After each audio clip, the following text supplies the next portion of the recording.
শীতের আমেজ যখন একটু একটু করে পড়তে শুরু করেছে, ঠিক তখনই গরম কফির কাপ হাতে নিয়ে বসে পড়ুন টিভি সেটের সামনে, কারণ আমি তানজিনা অন্ত চলে এসেছি আপনাদের সামনে আজ সকালের বাংলাদেশ নিয়ে। শুভ সকাল।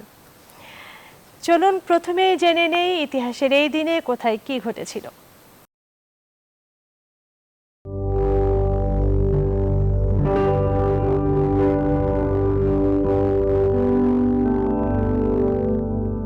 আজ 20 নভেম্বর 2021, 5 অগ্রহায়ণ 1428, 14 রবিউল সানি 1443 হিজরি।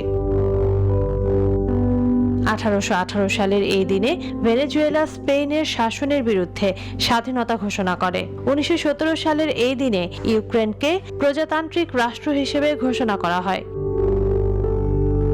1940 সালের এই দিনে হাঙ্গেরি ত্রিদলীয় চুক্তি স্বাক্ষরকারী হিসেবে আনুষ্ঠানিকভাবে অক্ষ শক্তির অন্তর্ভুক্ত হয়। 1945 সালের এই দিনে নুরেমবার্গ আন্তর্জাতিক বিচারালয়ে নাৎসি যুদ্ধাপরাধীদের বিচার শুরু হয়। 1923 সালের এই দিনে দক্ষিণ আফ্রিকার নোবেলজয়ী সাহিত্যিক নাদিন গার্ডিমার জন্মগ্রহণ করেন। 1963 সালের এই দিনে ফিল্ডস মেডেল বিজয়ী ক্যামব্রিজ বিশ্ববিদ্যালয়ের গণিতের অধ্যাপক টিমোথি গাভার্স জন্মগ্রহণ করেন। বাংলাদেশের প্রথিতযশা কবি, লেখক ও নারীবাদী বেগম সুফিয়া কামাল 1999 সালের এই দিনে মৃত্যুবরণ করেন। বীরুত্তম খেতাবপ্রাপ্ত বাংলাদেশি মুক্তিযোদ্ধা সেক্টর কমান্ডার মীর শওকত আলী 2010 সালের এই দিনে মারা যান। দর্শক, এ পর্যায়ে আমরা সংবাদপত্র পর্যালোচনা করব, কিন্তু তার আগে জেনে নিব সংবাদপত্রের প্রধান প্রধান শিরোনামগুলো। প্রথমেই আছে আমার হাতে বাংলাদেশ প্রতিদিন। বাংলাদেশ প্রতিদিনের প্রধান শিরোনাম, বহিষ্কার মেয়র জাহাঙ্গীর। সবসময় আমিই ছিলাম খালেদা জিয়ার টার্গেট, প্রধানমন্ত্রী।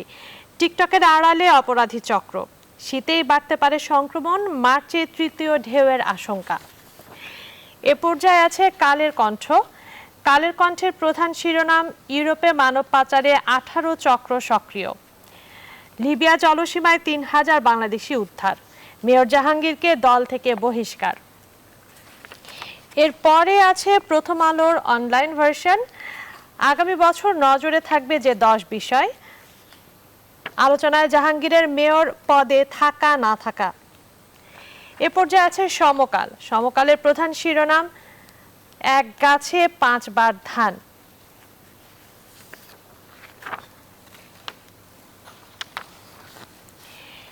এ পর্যায়ে আছে ডেইলি সান। ডেইলি সানের প্রধান শিরোনাম, reluctance to file case leaves cops with hands Tide.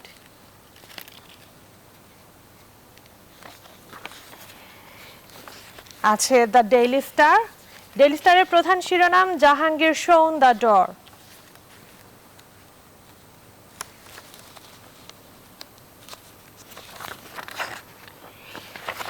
এ পর্যায়ে আছে বাংলা নিউজ 24। এর প্রধান শিরোনাম, ইপি ভোটে নৌকা প্রতীক বাদ দেওয়ার সিদ্ধান্ত হয়নি, কাদের।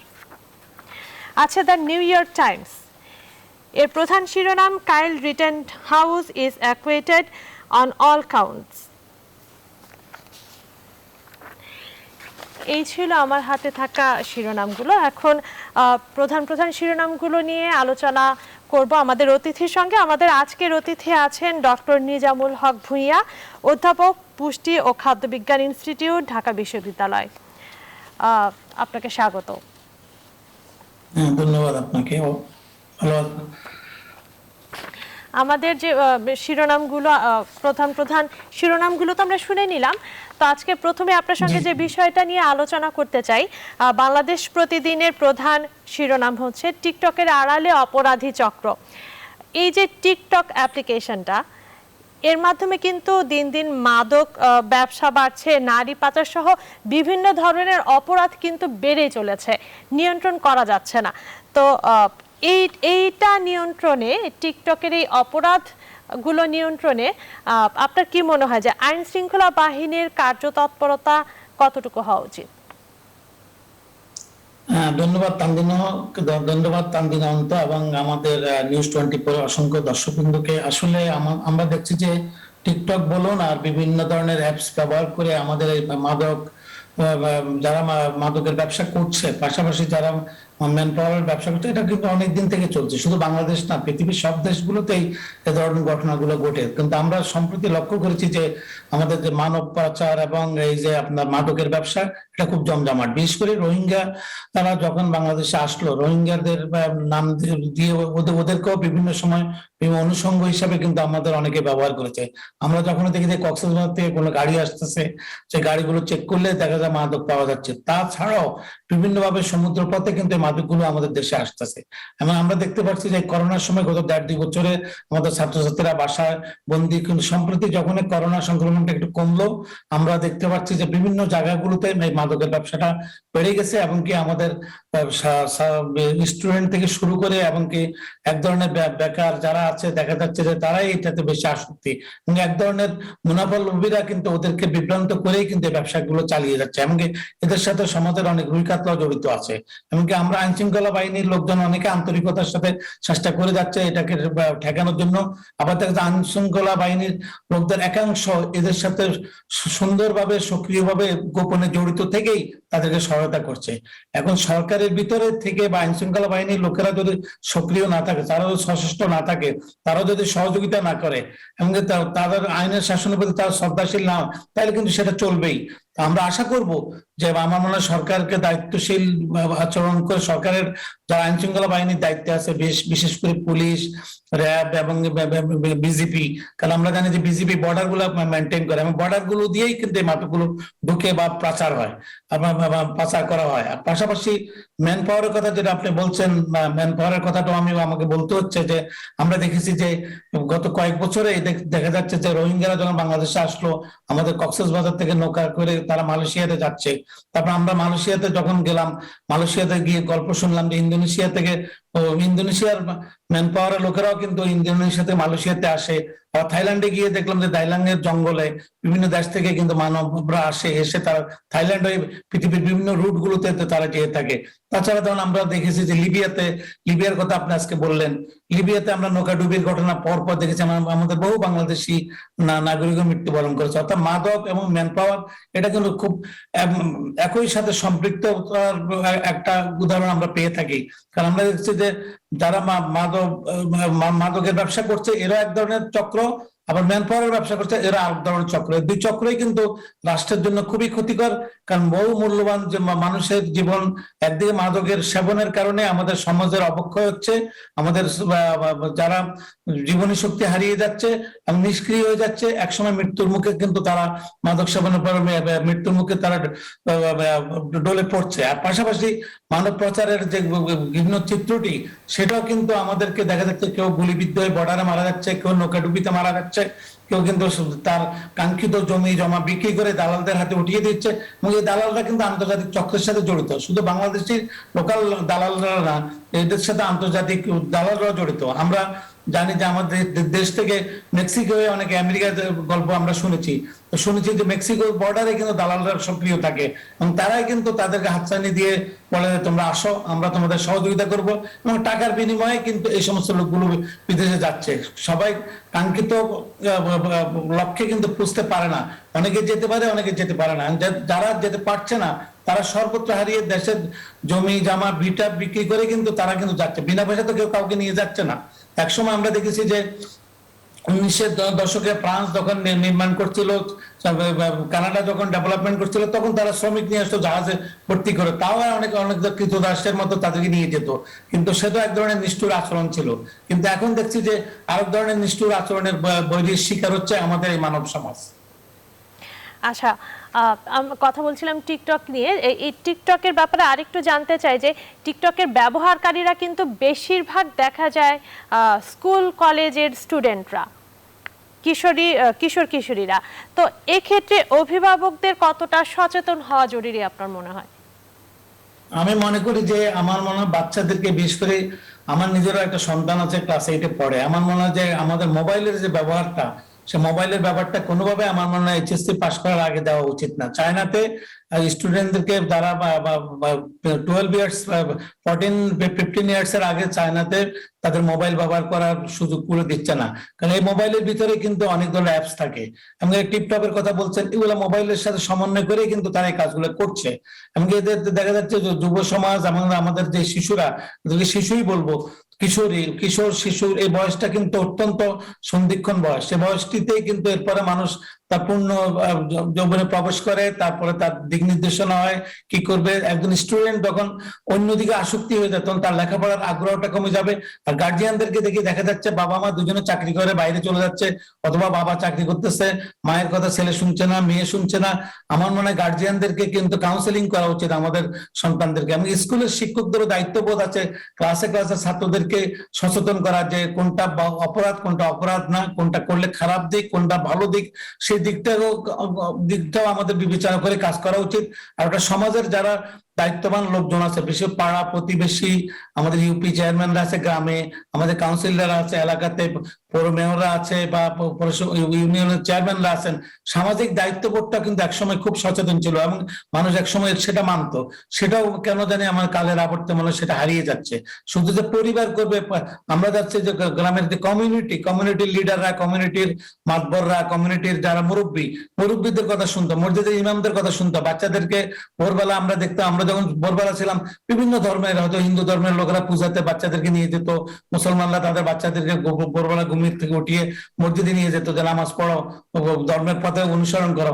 ধর্মীয় অনুশাসনের একটা দিক আমার মনে হয়, আমি মনে করি যে এটাও প্রয়োজন আছে। তাহলে ধর্মীয় ধর্মের যে গুণগত শিক্ষাটা, ভালো শিক্ষাটা, যেটা একটা বাচ্চাকে সচেতন করবে, তাকে ভয়ভীতির দিকে নিয়ে যাবে এবং সে মাতা পিতাকে সম্মান করবে, শিক্ষককে সম্মান করে, সমাজের মুরব্বীদেরকে সম্মান করবে এবং সমাজকে জানার চেষ্টা করবে। সেক্ষেত্রে বাবা মার যেমন দায়িত্ব আছে, সমাজেরও দায়িত্ব আছে। পাশাপাশি আমাদের সমাজের যারা নেতৃত্ব আছে তাদেরও দায়িত্বশীল আচরণ করেই সমাজকে ঠিক রাখার জন্য ওই সমস্ত যে পরিবারগুলোর পাশে তাদের থাকা উচিত বলে আমি মনে করি। আচ্ছা, এবার একটু ভিন্ন প্রসঙ্গে যেতে চাই। এবার করোনা প্রসঙ্গে যেতে চাই। আমাদের দেশে কিন্তু 2 মাস ধরে বেশ স্বাভাবিক অবস্থায় বলা যায়, সংক্রমণ কমে এসেছে। যেটা হচ্ছে বিশেষজ্ঞরা বলছেন আগামী মার্চ নাগাদ তৃতীয় ঢেউ আঘাত আনতে পারে।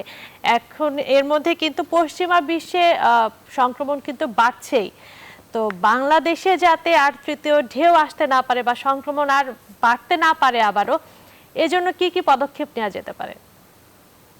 ধন্যবাদ আপনাকে। আমাদের আসলে আমরা তো করোনার 2 ঢেউ বলুন আর 3য় ঢেউ বলেন আমরা দেখেছি, এমনকি আমরা করোনার মৃত্যুর মিছিলও দেখেছি। তবে আমরা আমাদের বিশেষজ্ঞরা যেভাবে ধারণা দিয়েছিল, এমনকি অনেকে অতি বিশেষজ্ঞরা করোনা নিয়ে অনেক ধরনের বিভ্রান্তিকর তথ্য দিয়েছিলেন, কিছু কিছু রাজনৈতিক দলও দিয়েছিলেন। কিন্তু আমরা মনে করি যে আমাদের মাননীয় প্রধানমন্ত্রী জননেত্রী শেখ হাসিনা যেভাবে নেতৃত্ব দিয়ে বিশ্বের প্রথম 10 জন নেতার মধ্যে একজন বলতে হবে যে উনি করোনায় সঠিকভাবে সঠিক তথ্য দিয়ে নেতৃত্ব দিয়েছেন।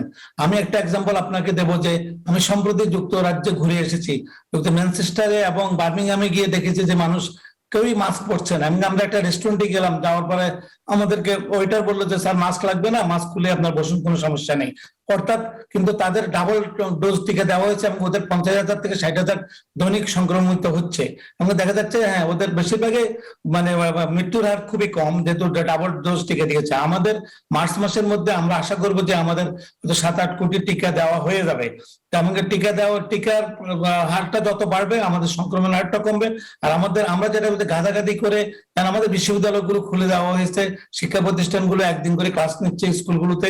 আমাদের বিশ্ববিদ্যালয়গুলোতে গত 1 মাসের বেশি সময়, এবং মেডিকেল কলেজগুলো প্রায় 2 মাসের উপরে 3 মাসের মতো চলছে।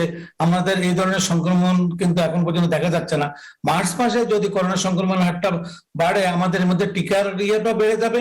আমরা যদি সচেতন থাকি, আগের মতো সামাজিক দূরত্বগুলো এবং সামাজিকতা, আমরা দেখেছি যে একবার গত বছর যখন করোনা কমলো, বিয়ে শাদী থেকে শুরু করে পর্যটন কেন্দ্রগুলো শুরু করে যেগুলাতে একটা আমরা দেখেছি যে নিয়ম থাকা উচিত, সে নিয়ম ভঙ্গ করে পূর্বের মতোই যে আমরা যে আচরণ, যেহেতু আমরা একটা মহামারীর মধ্যে সারা বিশ্বে চলছে, এখনো আমরা প্রতিনিয়ত দেখি যে টেলিভিশন খুলে পৃথিবীর বিভিন্ন জায়গায় 7 থেকে 8,000 লোক মৃত্যুবরণ করছে। রাশিয়াতে সংক্রমণ বেড়েই চলছে। তারপর আমরা দেখছি অস্ট্রিয়া 3 লকডাউন ঘোষণা করেছে।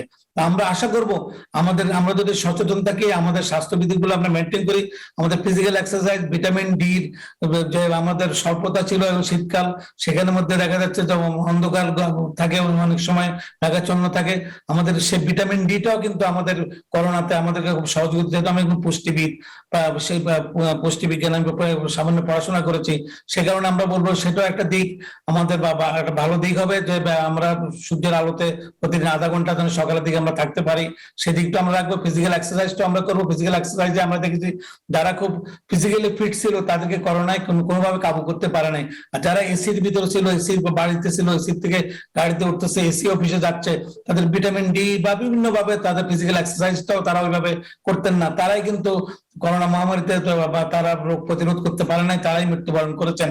আমরা আশা করব যে আমাদের শিক্ষা প্রতিষ্ঠান থেকে শুরু করে আমাদের বাজারগুলোতে, মার্কেটগুলোতে আমাদের প্রায় 24 লক্ষ দোকান আছে, আমাদের 1,24,00,000 শ্রমিক কর্মচারী আছে দোকানের, তারাও যেন একটু সচেতন থেকে গাদাগাদি না করে সংক্রমণের হারটা যেহেতু গত 2 মাস থেকে প্রায় 2 এর নিচে, 1 থেকে 2 এর মধ্যে ঘোরাফেরা করছে, আমরা যদি সেটা ধরে রাখতে পারি, আমরা আশা করব যে আমাদের করোনা সংক্রমণটা ওইভাবে বাড়বে না। আর স্বাস্থ্য সচেতন আমরা থাকবো। আমরা টিকাতে, যেমন আমাদের বস্তিগুলোতে এখন টিকা দেওয়া হচ্ছে, স্টুডেন্টদেরকে টিকা দেওয়া হচ্ছে, আমাদের শিক্ষা প্রতিষ্ঠানগুলো টিকা দেওয়া হচ্ছে, এবং আমাদের গ্রাম পর্যায়েও কিন্তু একসময় টিকার প্রতি আগ্রহ ছিল না, এখন কিন্তু আমরা দেখছি মানুষ টিকার প্রতি খুবই আগ্রহশীল। আমরা সবাই টিকা নিয়ে নিলে আমরা মনে হয় আমরা এই সংক্রমণ থেকে আমরা আমাদের নিজে থেকে রক্ষা করতে পারবো। আচ্ছা, এই পর্যায়ে আমি আরেকটু ভিন্ন একটা বিষয় নিয়ে একটু আলাপ করতে চাই। সমকালের প্রধান শিরোনাম হচ্ছে এক গাছে 5 বার ধান। নিঃসন্দেহে এটা একটা ভালো উদ্যোগ, ভালো আবিষ্কার। তবে পরমাণু গবেষণা ইনস্টিটিউট এবং ধান গবেষণা ইনস্টিটিউট বলছে যে 5 বার ফলন সম্ভব, কিন্তু ফলন কম হবে, যার কারণে কৃষকরা হয়তো সেভাবে লাভবান হবে না, আশানুরূপ লাভবান হবে না। আপনার মতামত জানতে চাই। ধন্যবাদ। আমি বলবো যে ধান 5 বার উৎপাদন করার থেকে আমার ধানের যে পুষ্টিমানটা ঠিক আছে কিনা সেটা আমাকে দেখতে হবে। কারণ আমরা দেখেছি যে আমাদের এখানে যে আমাদের কৃষি জমির হার কমে যাচ্ছে, কিন্তু আমরা কৃষকরা অত্যন্ত সাফল্যতার সাথে কিন্তু আমাদের ধান উৎপাদন থেকে শুরু করে ফল উৎপাদন, মৎস্য উৎপাদন থেকে শুরু করে ভেজিটেবল উৎপাদন সব কিন্তু করে যাচ্ছে আমাদের বিজ্ঞানীরাই। বিজ্ঞানীদের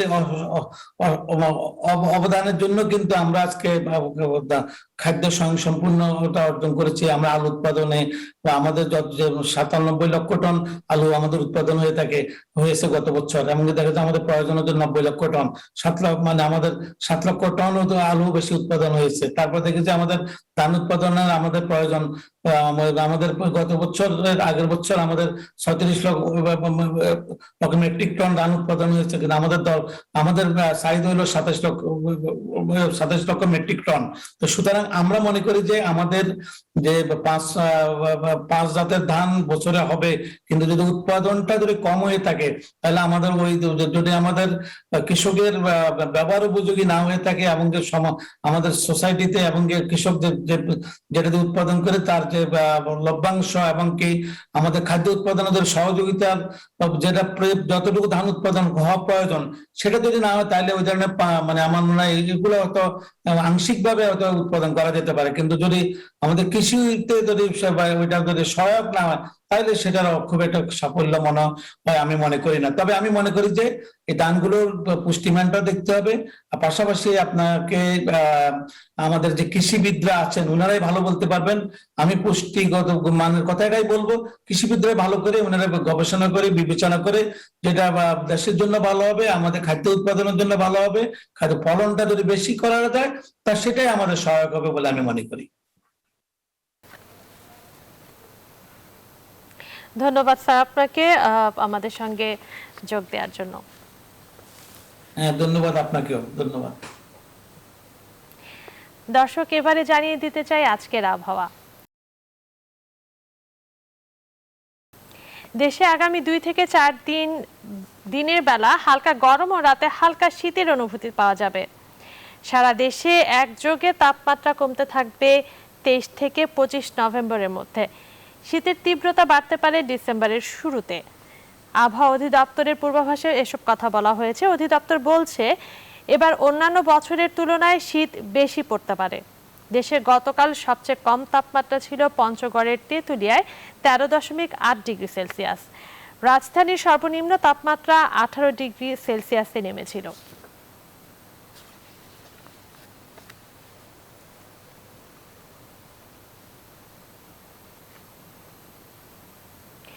দর্শক, এবারে জানিয়ে দিতে চাই বিভাগীয় শহরগুলোর সর্বোচ্চ এবং সর্বনিম্ন তাপমাত্রা কত থাকতে পারে। শুরু করছি ঢাকা বিভাগ দিয়ে। ঢাকায় সর্বোচ্চ তাপমাত্রা থাকতে পারে 28.7 ডিগ্রি সেলসিয়াস এবং সর্বনিম্ন তাপমাত্রা থাকতে পারে 20.2 ডিগ্রি সেলসিয়াস। চট্টগ্রামে সর্বোচ্চ তাপমাত্রা থাকতে পারে 28.3 ডিগ্রি সেলসিয়াস এবং সর্বনিম্ন 12.9 ডিগ্রি সেলসিয়াস। রাজশাহীর সর্বোচ্চ তাপমাত্রা থাকতে পারে 29.1 ডিগ্রি সেলসিয়াস এবং সর্বনিম্ন 17.1 ডিগ্রি সেলসিয়াস। বরিশালের সর্বোচ্চ তাপমাত্রা 29.3 ডিগ্রি সেলসিয়াস এবং সর্বনিম্ন 14.8 ডিগ্রি সেলসিয়াস থাকতে পারে। খুলনায় সর্বোচ্চ তাপমাত্রা 29.1 ডিগ্রি সেলসিয়াস থাকতে পারে এবং সর্বনিম্ন 14.6 ডিগ্রি সেলসিয়াস থাকতে পারে। সিলেটে 27.0 ডিগ্রি সেলসিয়াস এবং 14.9 ডিগ্রি সেলসিয়াস সর্বনিম্ন থাকতে পারে। রংপুরে সর্বোচ্চ থাকতে পারে 27.2 ডিগ্রি সেলসিয়াস এবং সর্বনিম্ন 15.6 ডিগ্রি সেলসিয়াস। ময়মনসিংহের তাপমাত্রা সর্বোচ্চ 27.2 ডিগ্রি সেলসিয়াস থাকতে পারে এবং সর্বনিম্ন 14.6 ডিগ্রি সেলসিয়াস থাকতে পারে।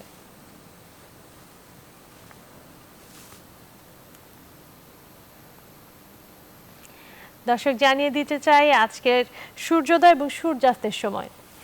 আজকে সূর্যোদয় হয়েছে ভোর 6:17 এবং সূর্যাস্ত হবে সন্ধ্যা 5:11।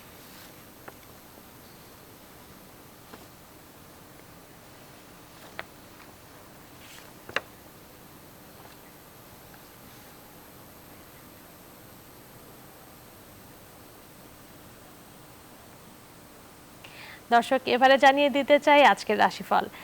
আর রাশিফল জানাবেন জ্যোতিষবিদ কেসি পাল। ডক্টর কেসি পাল, কি আছে আজকের রাশিফলে দর্শকদের জানিয়ে দিতে চাই।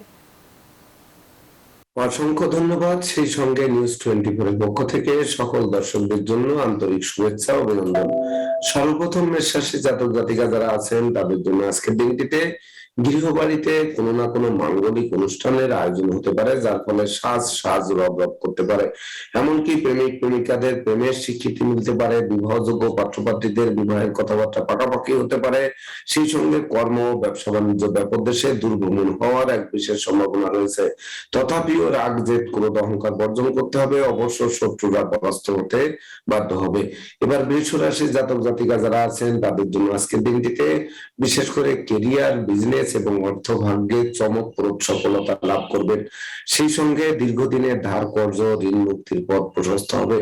এমনকি যারা গান বাজনা আঁকা লেখা অভিনয় আবৃত্তি বা সোশ্যাল মিডিয়া কর্মের সঙ্গে নিযুক্ত আছেন তাদের জন্য আজকের দিনটি অতিশয় শুভ এবং সম্ভাবনাময় একটি দিবস হিসেবে গণ্য হবে। অবশ্য লৌকিকতায় ব্যয়ের মাত্রা বাড়বে, তবে উপহার উপঢৌকনা দিয়েও কম পাবেন না। এবার মিথুন রাশির জাতক জাতিকা যারা আছেন তাদের জন্য আজকের দিনটিতে দীর্ঘদিনের প্ল্যান প্রোগ্রাম আর স্বপ্নসাৎ বাস্তবায়নের দিকে ধাবিত হবে। তাছাড়া প্রেমিক প্রেমিকাদের প্রেম বিবাহের মাধ্যমে সমাজে স্বীকৃতি পেতে পারে, নিঃসন্তান দম্পতিদের কোলালোকিত হয়ে উঠতে পারে, গৃহবাড়িতে নতুন আসবাবপত্র, বস্ত্রালঙ্কার এমনকি ইলেকট্রনিক সামগ্রীর পসরা সাজতে পারে। তাছাড়া সন্তানদের সাফল্যে গৌরবান্বিত হবেন এবং দূরভ্রমণে যাওয়ার এক বিশেষ সম্ভাবনা আজকের দিনটিতে রয়েছে। এবার কর্কট রাশির জাতক জাতিকা যারা আছেন তাদের জন্য আজকের দিনটিতে বিশেষ করে অর্থকড়ি হাতে আসার আগেই খরচের খাত তৈরি হয়ে যাবে, এমনকি দিনের শেষে টানাপোড়েন বা ধার কর্য করতে হতে পারে। সেই সঙ্গে অত্যাবশ্যকীয় বাণিজ্যিক সফরে কোনো না কোনো বাধা এসে পণ্ড করে দিতে পারে। আবার পরিবারে কোনো বয়স্ক লোকের শরীর স্বাস্থ্য খারাপ হয়ে পড়তে পারে। সন্তানদের আচরণ ও গতিবিধির উপর তীক্ষ্ণ নজর রাখতে হবে।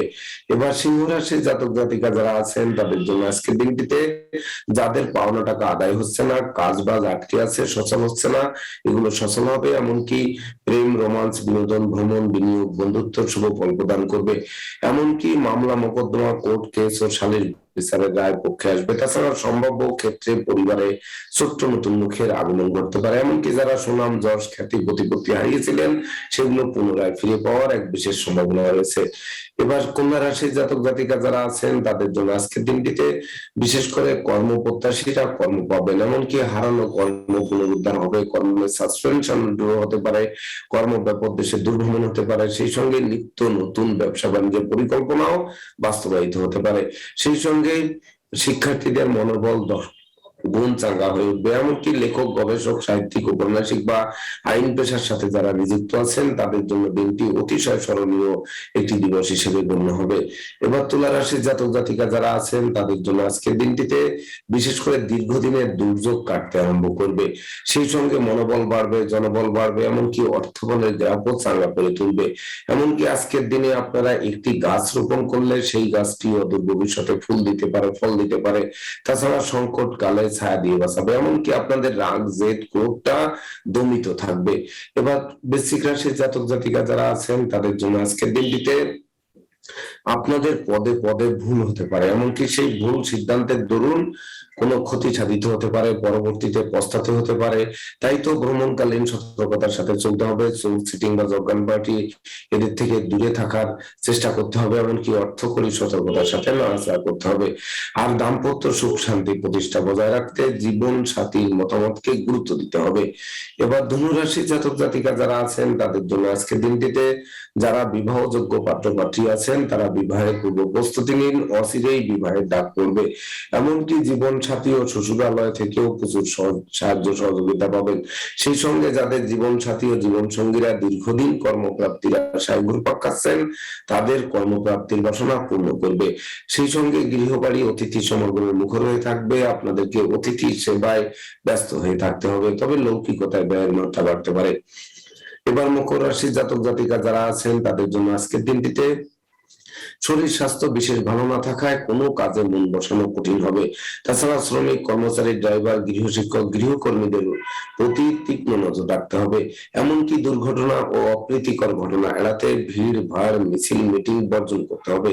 তথাপিও আপনাদের নিখাত স্বর্ণের খাঁটি মানুষ তৈরি করবে, আপনাদের মনে সততা নিষ্ঠা একাগ্রতা এবং পাণ্ডিত্য জাগ্রত হবে। এবার কুম্ভ রাশির জাতক জাতিকা যারা আছেন তাদের জন্য আজকের দিনটিতে যারা শিক্ষার্থী আছেন তাদের কঠোর শ্রম মেধা প্রযুক্তি এবং কৌশলের বলে ফসল ঘরে তুলতে হবে। মনে রাখবেন ঘরে বসে কুড়ি হয়ে থেকে ভাগ্যের দোহাই দিলে চলবে না।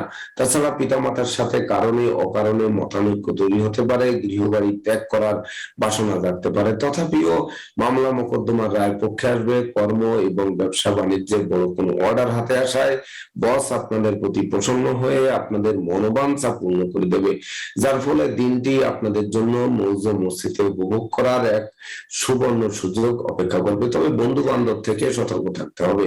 এবার সর্বশেষ রাশি মীন রাশির জাতক জাতিকা যারা আছেন তাদের জন্য আজকের দিনটিতে দীর্ঘদিনের যাদের দাম্পত্য জীবনে অশান্তি চলছিল, প্রেমে ফাটল ধরেছিল, বন্ধুত্বের বিচ্ছেদ ঘটেছিল, অংশীদারদের সাথে মতানৈক্য ছিল, এমনকি সহকর্মীদের সাথে মতানৈক্যের কারণে কর্মস্থলে অশান্তির পরিবেশ বিরাজ করছিল, এগুলো সকল কিছু মীমাংসা করিয়ে সুখের হাসি মুখে ফুটিয়ে দিবে।